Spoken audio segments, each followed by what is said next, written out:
Kootie had no idea what might be inside the Dante, but he thought the best way to get at it would be to simply shatter the thing. He had glimpsed the unpainted white base of the bust just now, and had seen that it was only plaster. But breaking it would be the irrevocable step.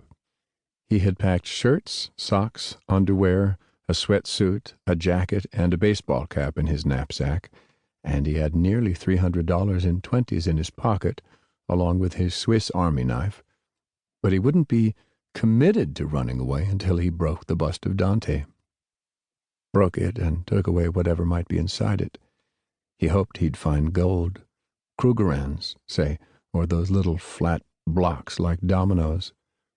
It occurred to him, now, that even if the bust was nothing but solid plaster all through, as useless as Greenstreet's black bird had turned out to be, he would still have to break it. The Dante was the, flag, emblem, totem pole of what his parents had all along been trying to make Kootie into. With a trembling finger, he pushed the bust over backward. It clunked on the stone, staring at the ceiling now, but it didn't break. He exhaled, both relieved and disappointed. Dirty mummy stuff, he thought.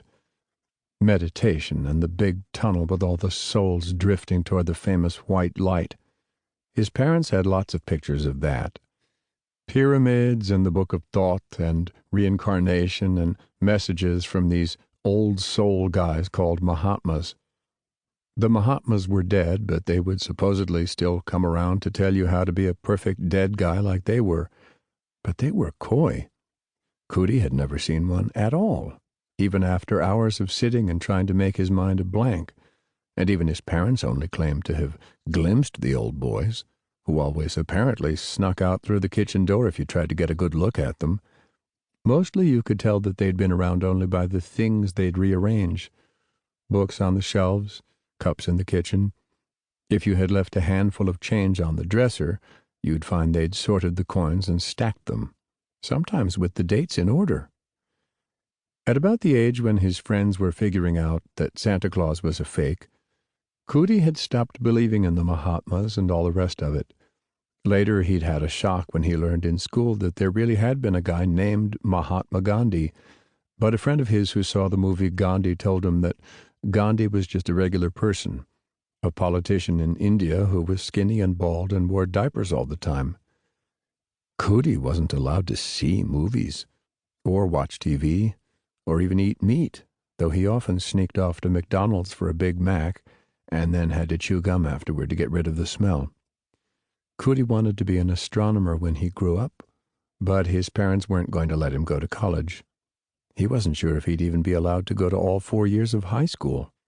His parents told him he was a chela, just as they were, and that his duty in life was to, well, it was hard to say, really, to get squared away with these dead guys, be their new Krishna Murti, carry their message to the world, be prepared for when you died and found yourself in that big tunnel. And in the meantime, no TV or movies or meat. And when he grew up, he wasn't supposed to get married or ever have sex at all, not because of AIDS, but because the Mahatmas were down on it. Well, he thought they would be, wouldn't they, being dead and probably wearing diapers and busy all the time rearranging people's coffee cups. Shoot. But the worst thing his parents had ever done to him, they did on the day he was born.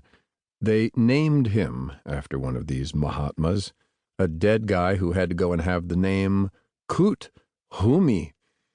Growing up named Kootie Parganas, with the inevitable nickname Kootie, had been, well, he had seen a lot of fat kids or stuttering kids get teased mercilessly in school, but he always wished he could trade places with them if in exchange he could have a name like Steve or Jim or Bill. He lifted the Dante in both hands to a height of about 4 inches and let it fall. Clunk!